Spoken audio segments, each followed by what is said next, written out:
Hello అందరికీ welcome back to my channel. అందరూ ఎలా ఉన్నారు? నేనైతే చాలా బాగున్నాను. మీరందరూ కూడా బాగుండాలని మనస్ఫూర్తిగా అయితే కోరుకుంటున్నా. మనం ఏదైతే చేయాలనుకుంటున్నామో దానిని చేయడానికి మన కాన్సంట్రేషన్ అనేది చాలా ఇంపార్టెంట్. కాన్సంట్రేట్ చేయడం అంటే అంత ఈజీ కాదు. అండ్ ఇది మీ ఒక్కరి సమస్య కాదు. చాలామంది ఎదుర్కొంటున్న ఒక పెద్ద సవాల్లాగా ఇప్పుడు ఈ లోకంలో చాలామంది అయితే ఫీల్ అవుతున్నారు. ఎందుకంటే మనం రోజంతా కూడా మన దృష్టిని ఆకర్షించడానికి ఫోన్‌లో హడావిడిలో మనం ఏదైనా పని పూర్తి చేయాలంటే కేవలం మైండ్‌ఫుల్‌గా ఉంటే సరిపోదు. అలాగే మనం ఏదైనా ఒక పని చేసే ముందు తప్పకుండా ఒక క్షణం ఆగితే చాలు. మనం చేయబోయే పని అది ఖచ్చితంగా మనకు ఒప్పా, తప్పా అనేది మనం ముందే దాన్ని అంచనా వేయవచ్చు. ఈ సూత్రం మనం ఖచ్చితంగా మన లైఫ్‌లో చూడొచ్చు. ఎమోషన్స్‌తో తీసుకునే ఏ నిర్ణయాలైనా కూడా మనకు కొన్నిసార్లు తప్పవుతాయి. అదేవిధంగా దానికి ఆలోచించి కొద్దిగా టైం తీసుకొని ఒక చిన్న పాస్ బటన్ నొక్కండి.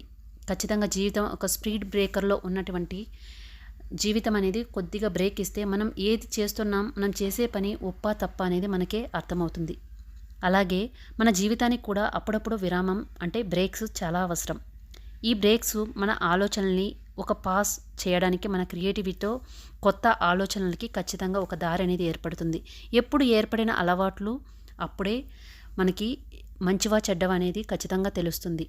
మంచి అవకాశాలని మనం కోల్పోతాం కొన్ని చెడు అలవాట్ల వల్ల. కాబట్టి మీ రోజును ప్రారంభించేటప్పుడు ఖచ్చితంగా మంచి ఆలోచనలతో ప్రారంభించాలి. గొప్ప ప్రయాణానికి మనం ఖచ్చితంగా నాంది పలుకుతాం.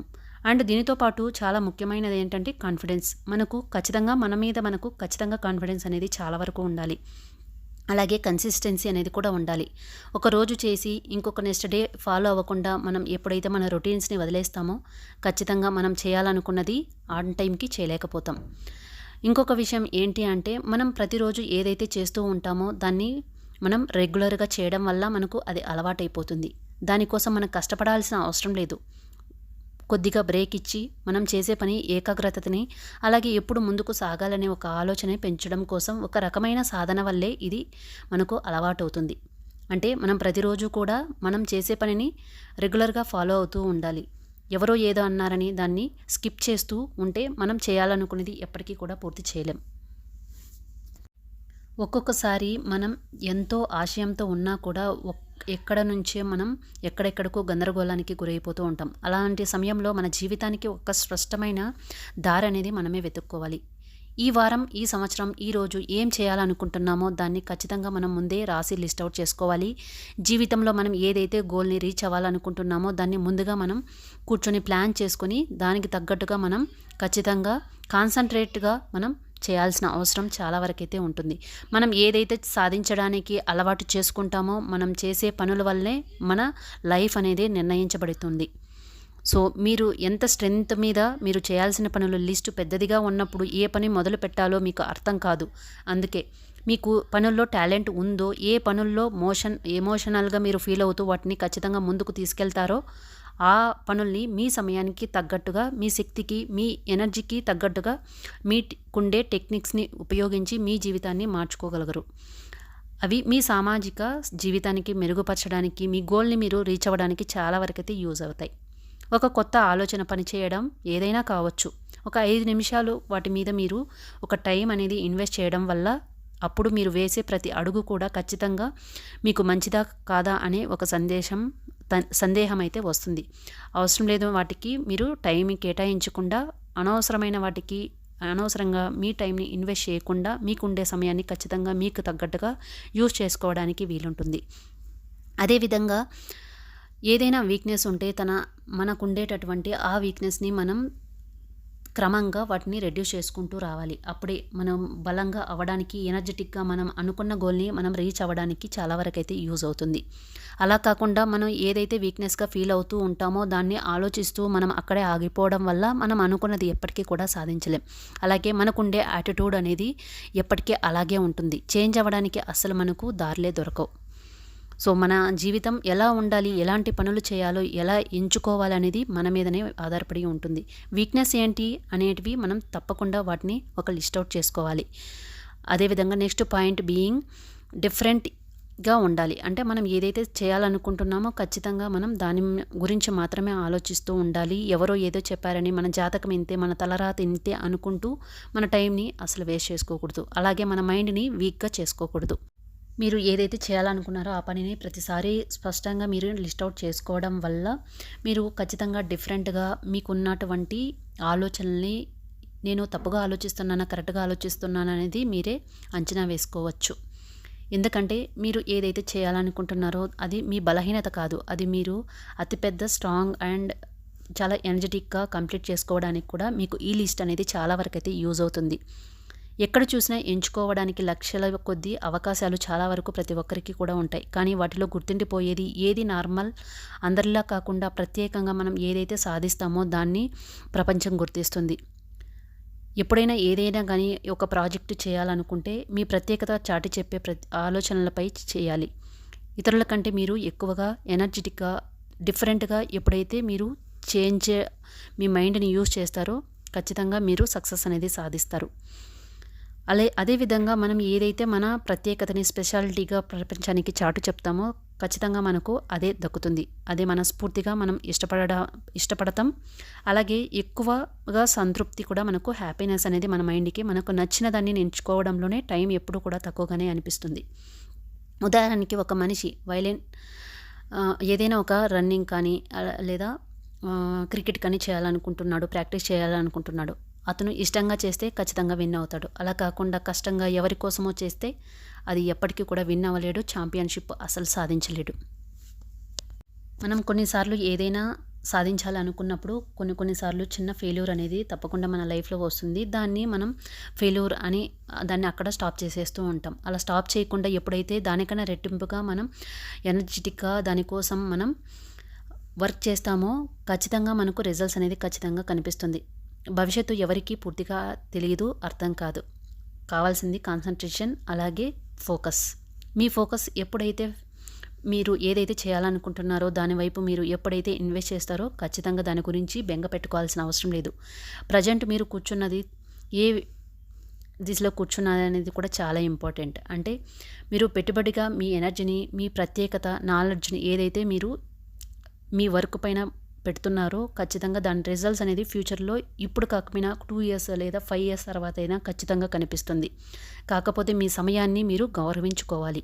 అంటే మీ సమయాన్ని వృధా చేయకుండా సద్వినియోగం చేసుకోవడానికి అందుకోసం మనకు చిన్నదే అయినా అత్యంత శక్తివంతమైన ఒక సిస్టమ్ అనేది మనం అలవాటు చేసుకోవాలి.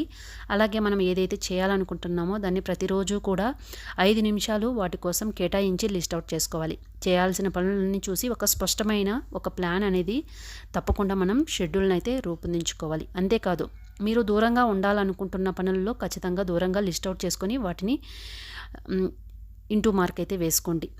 ఉదాహరణకి మీరు మంచి పేరెంట్‌గా ఉండాలనుకుంటే సలహాలు ఇచ్చే పేరెంట్‌గా మీ పిల్లలకు మాటలు వినడానికి ఎక్కువ టైంని ఇన్వెస్ట్ చేయాలనుకుంటే రేపు చేద్దాంలే అనే అలవాటును వదిలేయండి. ఒక పనిని ఎప్పుడు చేయాలో అప్పుడే చేయాలి. పూర్తి చేసే అవకాశాలు రెట్టింపు చేస్తుంది. ఒక్కసారి ప్లాన్ ప్రకారం జరగకపోవచ్చు, కానీ ఏ పనిని 3 రోజుల కంటే ఎక్కువగా వాయిదా వేయకూడదు. అలా వేస్తే ఇంకెప్పటికీ వాయిదాలాగే నిలిచిపోతుంది. సో మీరు చేసింది పొద్దున్నే లేచి 5 నిమిషాలు కూర్చొని మీరు ఈరోజు చేయబోయే పనులు ఏంటనేది ఒక ప్లాన్ వేసుకోండి. ఇప్పుడు మీరు చేయాల్సింది 1 మినిట్ 1 అవర్, అంటే ఒక్క రోజులో వర్కింగ్ టైం 8 గంటలు ఉంటుంది. ఆ వర్కింగ్ అవర్స్‌లో మనం ఆఫీస్ వర్క్‌కి ఎన్ని గంటలు కేటాయిస్తాం, మిగిలిన టైంని మనం సెల్ఫ్ కోసమా లేదా పిల్లల కోసం అనేది మనమే ప్లాన్ చేసుకోవాలి. మన చుట్టూ జనాలు మనల్ని ఎలా ఉండమంటున్నారో అలా ఉండడం కాదు, మనం ఎలా జీవించాలి అనేది ఈ విషయాల్లో క్లియర్‌గా ఒకరోజు పుస్తకంలో రాసుకుందాం. ఎందుకంటే అసలైన శక్తి సైలెన్స్‌లోనే ఉంటుంది. మన శక్తిని నమ్మేలా జీవించడమే అసలైన విజయం. ఇంట్రోవర్ట్ అయినా పర్వాలేదు, గొంతు గట్టిగా లేకపోయినా పర్వాలేదు, మౌనంతో లోతుగా, శక్తివంతంగా, స్పష్టంగా మాట్లాడదాం. పదండి, ఆలస్యం చేయకుండా మనం వీడియోలో ఏదైతే మనం మాట్లాడుకున్నామో వాటిని అమలు చేయడానికి ఆలస్యమైనా పర్వాలేదు, తప్పకుండా వాటిని మనం ప్లాన్ చేయడానికి ముందడుగైతే ఈ రోజు నుంచే వేద్దాం. మనం ఎప్పుడైతే ఏది ప్లాన్ చేయకుండా, ఎలాంటి ఫోకస్ లేకుండా మనం టైంని వేస్ట్ చేసుకుంటూ ఇలాగే ఉండిపోతామో, మనం నిశ్శబ్దంగా ఎప్పటికీ కూడా ఆలోచిస్తూ ఉండిపోతామో అది మనకు నచ్చదు. నాలో ఏదైనా తప్పు ఉందా? ఇలా ఎప్పుడైనా మీరు ఆలోచించారా? మీరు ఆలోచిస్తున్న సమయంలో బయట వాళ్ళు ఒక మాట అనేస్తారు, ఇంట్రోవర్ట్, ఇలాంటి తొక్క ఏమీ లేదు, నువ్వు ఫ్రెండ్తోనే బాగానే మాట్లాడతావు అనడంలో వాళ్ళు మన మీద చూపించే కన్విన్స్ అనేది ఉంటుంది. కానీ ఇంట్రోవర్ట్ని తక్కువగా చూడడం కూడా ఈ మాటల్లో ఉంది. అంటే మాట్లాడగలిగితే ఇంట్రోవర్ట్ కాదా, బాగా మాట్లాడేవాడే మంచోడా? ఇలా జరగడానికి కారణం అసలు ఇంట్రోవర్ట్ మీద మనకి ఉండే అంట అంటే మనం ఆలోచించే విధానం. మన సమాజంలో అసలు సమస్య ఇదే. సైలెంట్గా ఉండేవాడు అసలు నచ్చడు, గలగల మాట్లాడేస్తేనే నచ్చుతారు. తల్లిదండ్రులకు టెన్షన్ వచ్చేస్తుంది. కొంతమంది పిల్లలైతే ఎక్కువగా మాట్లాడేస్తూ ఉంటారు, కొంతమంది ఏమో సైలెంట్గా ఉంటారు. ఇలా ఉండడం వల్ల ఏదో పిల్లల్లో ఏదో లోపం ఉందని మనం అసలు ఆలోచించకూడదు. కలిసి పని చేయకుండా ఎందుకు నువ్వు విడిగా కూర్చొని పని చేస్తున్నావు అని కొంతమంది ఆఫీస్లో కూడా అంటూ ఉంటారు. ప్రపంచంలో బయటపడే వాళ్ళు చాలా తక్కువ మందే ఉంటారు. అంటే గట్టిగా అరిచేవాళ్ళు, రాజకీయ నాయకులు, ఇలా ఎంతోమంది గట్టిగా అరిచేవాళ్ళు మాత్రమే వాళ్ళు ఇంట్రోవర్ట్ అంటారా? అలా ఏం కాదు. సైలెన్స్కి కూడా చాలా శక్తి ఉంది. ఒకసారి మనలో ఉండేటటువంటి ఎనర్జీని అంతటి కూడా టైం వచ్చినప్పుడే మనం బయట తీయడానికి వీలుంటుంది. మనం సైలెంట్గా ఉన్నామంటే ఖచ్చితంగా దాని వెనకల ఎంతో కథ ఉంటుంది. అందరూ కూడా మన క్యారెక్టర్ మనకు అసలు రోల్ మోడల్ అయితే కాదు, కానీ అతని కొన్నిసార్లు మనం చూసే కొంతమంది గొప్పవాళ్ళు ఉంటారు కదా, వాళ్ళని చూసే మనం ఎలా ఉండాలి అనేది కొన్నిసార్లు నేర్చుకోవాల్సి ఉంటుంది. గట్టిగా లేకపోయినా గుండె ధైర్యంతో మాట్లాడేటటువంటి మనస్తత్వం కలిగి ఉండాలి. సో ఇప్పుడు మనల్ని మనం అడగాల్సింది ఏంటి అంటే, మనం ఖచ్చితంగా సైలెంట్గా ఉండాలా లేదా ఇంట్రోవర్ట్గా ఏది పడితే అది మాట్లాడేస్తూ ఉండాలా అనేది చాలా ఇంపార్టెంట్. ఏది పడితే అది మాట్లాడేస్తే మన వీక్నెసెస్ అన్నీ కూడా బయటపడిపోతూ ఉంటాయి. అప్పుడు మనకు ఉండేటటువంటి సమస్యలన్నీ కూడా ఎదుటి వాళ్ళ నుంచి మన వైపుకే వచ్చేస్తాయి. అలాంటి సమస్యలు తట్టుకోవడం కన్నా సైలెంట్గా ఉండడం చాలా మంచిది. అలాగే కొన్నిసార్లు మనం కొంతమందిని వదులుకోవాల్సి ఉంటుంది. ఎందుకంటే వాళ్ళ నెగిటివ్ థింకింగ్తో మనల్ని తొక్కేస్తూ ఉంటారు.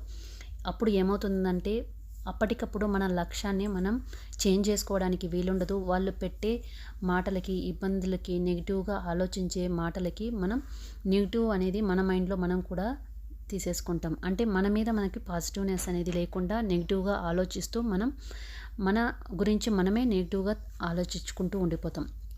అలాగే మనం బాధపడడం కోసం వెతుక్కుంటూ మరి మన కోసం ఏదో ఒకటి నెగిటివిటీ అనేది స్ప్రెడ్ చేస్తూ ఉంటారు. వాళ్ళకి జీవితంలో అన్ని బాధలే, అంతా నెగిటివ్, ఇంకేం కనపడుతుంది, దాని మీదే ఫోకస్. అందుకే మనల్ని కూడా వాళ్ళలాగే ఉండాలని కోరుకుంటూ ఉంటారు. అలాంటి వాళ్ళు ఎవరైనా మీ జీవితంలో ఉంటే ఖచ్చితంగా వాళ్ళని ఇప్పటి నుంచే దూరం చేసుకోండి. ముఖ్యంగా చెప్పాలంటే పాజిటివిటీ అంటే మనల్ని మంచిగా చూసే వాళ్ళని మాత్రమే మనం ఇంట్లో మన చుట్టుపక్కల ఉంచుకోవాలి. అలా కాకుండా ఎవరైతే నెగిటివ్గా ఆలోచిస్తూ మనల్ని తొక్కేయాలని చూస్తూ ఉంటారో వాళ్ళని మన దరిదాపులకు కూడా అసలు రానియకూడదు. ఎందుకంటే మనం ఎప్పటికీ కూడా దాని సక్సెస్ అనేది తీసుకోలేకపోతాం. అలాంటి వారు మన లైఫ్లో ఉన్నట్లయితే మనం ఎప్పుడూ నెగిటివ్గా ఆలోచించుకుంటూ మన జీవితాన్ని కూడా నెగిటివ్గా చేసేసుకుంటాం. మనం చేయాలనుకున్నది ఎప్పటికీ కూడా సాధించలేక అలాగే ఉండిపోతాం. అందుకే నెగిటివ్గా ఆలోచించే వాళ్ళ గురించి మనం డీగ్రేడ్ చేస్తూ మనల్ని మాటలు అనేవాళ్ళని మన జీవితంలో ఉంచుకోకుండా ఎప్పుడైతే మనం వాళ్ళకి దూరంగా ఉంటామో అప్పుడే ఖచ్చితంగా మనం చేయాలనుకున్నది ఖచ్చితంగా సాధిస్తాం. మన గోల్ని మనం రీచ్ అవుతాం. ఇప్పుడు ప్రజెంట్ ప్రపంచంలో చాలామంది నెగిటివ్గా ఆలోచించే వాళ్ళే ఎక్కువ ఉంటారు. అందులోనూ మన చుట్టుపక్కలే ఎక్కువగా ఉంటారు. ఎందుకంటే ఎదుటి వాళ్ళు ఎదుగుతూ ఉంటే ఓరవలేని వాళ్ళు చాలా ఎక్కువైపోయారు ఈ సమాజంలో, ఈ ప్రస్తుత కాలంలో. ఎందుకంటే ఇది కలియుగం కాబట్టి ప్రతి ఒక్కరు కూడా ఎదుటి వాళ్ళు ఎదుగుతూ ఉంటే అస్సలు ఓరవలేక వాళ్ళ గురించి నెగిటివిటీ అనేది స్ప్రెడ్ చేసేస్తూ ఉంటారు. అలాంటి వాళ్ళకి మనం ఎందుకు ఛాన్స్ ఇవ్వాలి? ఛాన్స్ ఇవ్వకుండా మన పని మనం చేసుకుంటూ ఉండాలి, వాళ్ళని దూరం పెట్టాలి, అంతే చేయాల్సింది. సింపుల్ టెక్నిక్స్ ఫాలో అయితే చాలు, మన లైఫ్ అనేది చాలా ఈజీగా ఉంటుంది. వీడియో నచ్చితే ప్లీజ్ లైక్ చేయండి, కామెంట్ చేయండి. ఇప్పుడు మీకోసం ఒక మంచి మనసు పలికే మాట. కొన్నిసార్లు అయితే మౌనం మనకి సమాధానం ఇవ్వలేదు, కానీ ఆలోచించడానికి ఖచ్చితంగా సమయం అనేది ఇస్తుంది. సో దానికోసం మనం 5 నిమిషాలు ఆలోచించి తర్వాత మనం తీసుకునే నిర్ణయం మంచిదా కాదా అనేది ఆలోచించి అడుగనేది ముందుకు వేయాలి.